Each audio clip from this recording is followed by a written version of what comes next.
really do want to see most 40 Hour Famine funds working.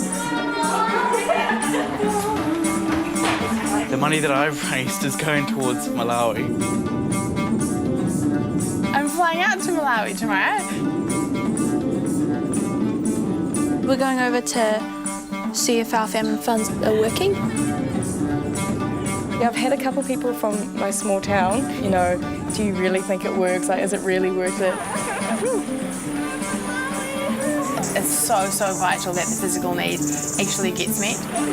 I want to go over there to see the change in the people.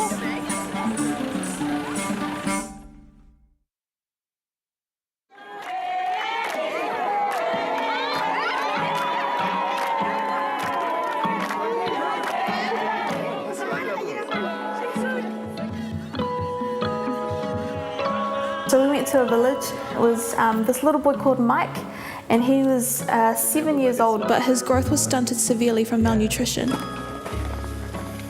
Mike received a goat and seeds from our famine funds.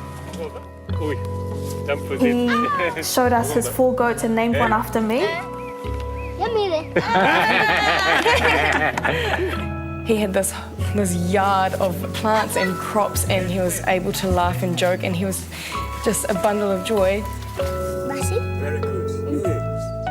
Every time I saw a goat, I was like, what if that goat was the one that I raised for? What if this family was the family that my money reached?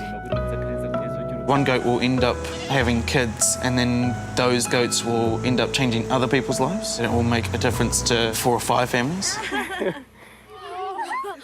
We visited another community that our famine funds went to.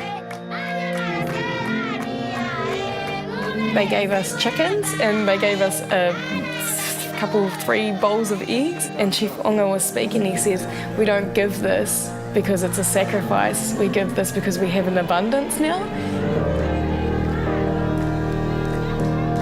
He believes so fully in the 40-hour famine, and he told us all the programs that are in place, everything that's starting to come together. If we come back in 2 years' time, there will be no malnourished children in his community. He also talked about how the people who do the famine, they don't do it because they have so much, but because we have the heart for it. Hunger is this silent, really silent thing. So when you turn up to a place, all of the kids are excited, they swarm around you. And hunger is that kid that doesn't. They're not there, they're not with it, they're not smiling, they're not laughing, or they're not crying, and it's just this blankness. It's basically just robbing people of freedom. 40-hour famine represents hope. It represents life.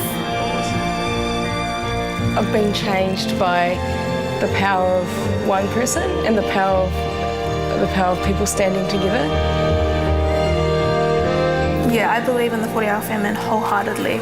It's totally starting to change lives in Malawi. If it can happen for Malawi, it can happen for Bangladesh. There's no doubt about that.